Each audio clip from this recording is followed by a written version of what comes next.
Grand day, amazing souls. How are you feeling? So, as usual, I'm listening to something, I'm absorbing something, I'm learning something new, and it always gives me um, information, downloads 22. It always gives me some wisdom that I can share, right? So, let's jump right on into it. My apologies if the sound gets a little distorted because I can feel the mic jumping around. All right, so today I want to speak about allowing the flow, right? And this could be the flow of anything. So last night, I noticed this last week, a lot of things have been coming up for me, and I have not been afraid to confront them. I've been feeling them and allowing um, the energy to flow, right? And really sitting with that energy. You know, I don't know if y'all seen I believe the video was called What's in Your Bag. You know how they have the commercial, What's in Your Wallet? I think it was the MasterCard um, commercial. So it was like a little inside joke. I don't know if anyone caught it, but yeah. So I was asking what's in your bag. And the reason why I asked what's in your bag is because whatever you put in your bag, it fills that bag, right? And in order to attract more or to absorb more, you have to release some of what's in that bag, let go of some of what's in that bag, throw out some of what's in that bag. And it's pretty much the same thing that we're going to talk about today. And I have a couple examples of how you can get rid of some of those things in our bags. 222, right? Because oftentimes we absorb things and we never know what that absorption may lead to or cause. I'm going to give you a perfect example. I have a broken heart on my back. And I noticed throughout the years, and I had created some work behind it. Um, I'll let y'all know as soon as I'm finished with the works. However, I have a half a broken heart on my back, and a lot of my relationships, whether they're platonic or relationship with family, whoever, it always results in a broken heart, right? And I don't even like to say that phrase, but that's pretty much what it leads to. And it's like, because I branded myself with that, right? This is what's in my bag. And we don't understand sometimes the things that we do can bring about certain change, undesirable change that is in our life. So let me say this before I get into the couple of um, examples of how we can let go of or get rid of some of the things in our bags, right? First of all, the moon. The moon assists. And it's not a coincidence that they put these things in movies. Remember the movie with what was it, the Karate Kid with Mr. Miyagi, how he waxes and wanes, right? And they're pretty much talking about esoterics, believe it or not. So the moon, it assists with letting go, what we are attracting. It helps with keeping track of what we are absorbing and what we are letting go of. And that's that waxing and waning once again. The full moon is it is a telltale of what we have absorbed and what we need to release. Think about it. One full moon. I remember this was November the 22nd on Thanksgiving, what people call Thanksgiving. Um, I had a whole moment, and I felt like the Hulk was trying to come out of me. It was the weirdest, almost scariest thing. But this is sure enough what I was feeling. And the whole point of me telling you that is because I had some things pent up inside of me that I really needed releasing. And remember, the Hulk comes out because he's ready to smash, right? So we can look at um the moon, especially the full moon, of knowing what needs to be released. If we're paying attention, we'll know exactly what needs to be released. With the new moon is about attracting.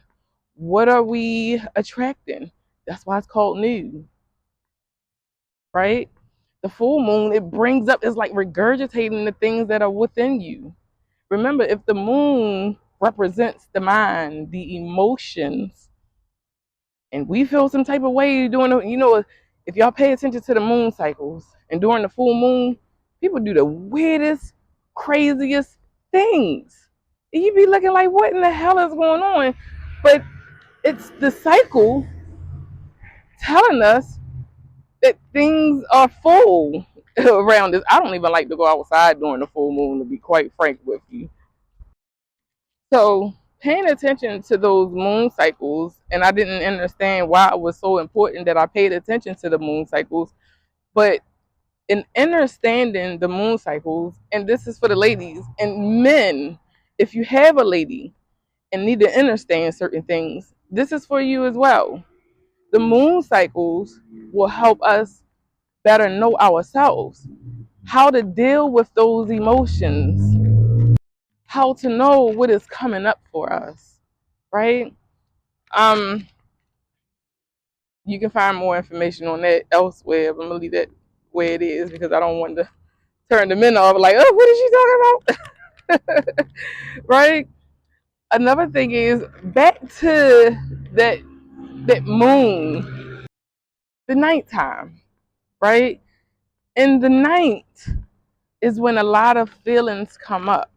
I don't know if any of y'all know anything about tarot, right? Remember, the number 18 represents the moon card, right? And the moon represents what is going on internally, depending on whether it's upright or reversed, right? And if you look at it, it has the full moon, once again, and it has a white dog or white wolf and a black wolf on both sides. And they are representing the balance within, with the emotions, with the feelings, right? Because when those emotions come up during the full moon, we got to know how to balance it. How do we structure our energy so that we can stay balanced and not go all Hulk ape shit on people, right? So I affirm that this assisted someone, many beings on this journey, because we all need this balance, right? So I am going to share with you a couple of ways that I know to empty your bag, right? The first one is to keep your auric field clear and cleansed. That is what the point of the ocean is for. That salt water. The salt water cleanses and clears it cleanses your auric field. This is another reason why I take salt baths. I'm not able to get to the ocean, right? So, I mean the beach. I don't know if it's the same. That's why I take salt baths, because it does the same. Everything is intention. Remember that, right? Next, keeping certain energies out of your auric field. Being selfish with your energy. There's nothing wrong with being selfish, ladies and gents. Certain energies will come around. Certain energies came to planet Earth to absorb others' energies, right? And this is a wild thing. And that's why I never judge anyone for their path, what they're going through, or what kind of path they're on, because you never know why individuals came. We we all make our reasons for coming, right? And it's up to us to embrace that reason. No one has a bad job title, right? How we do it could make it imbalanced, but there are individuals that know what your energy is, and they come to, how my dad used to say, kill, steal, and destroy, right? So being mindful and being aware of your energy, keeping it clear so energy can flow. You want to manifest money? These are the things that you should be mindful of. You want to manifest love? These are the things that you should be mindful of, right? And especially with the love a little bit more, because there needs to really be some clearing out, right? Um, Another one is clearing your space, like your living space, your workspace, your body. People ask me, why do you fast every month? Because I'm clearing out my space. The thing is, I don't expect downloads of information to keep coming and flowing to me if my body is full of junk. I ain't gonna lie. And peppermint patties, and get peppermint patties, and I ain't gonna say the other thing. But yeah, I've been busy lately. So I have to at least take some time out to clear my body out, right? And give it nothing but nutrients that it needs. That's one of the ways that I clear out my space. It's so crazy because I've always been the type to clean up. Like borderline OCD. I moved here to Texas and I was like, oh fuck it. I don't wanna. I'm not saying that I'm dirty at all, never that. I just don't clean as much as I used to. And that's something that I really had to pay attention to. Why? Right? Um, Decluttering the mind. Oh my gosh, if we knew how much stuff we kept up there, and this is where meditation comes in.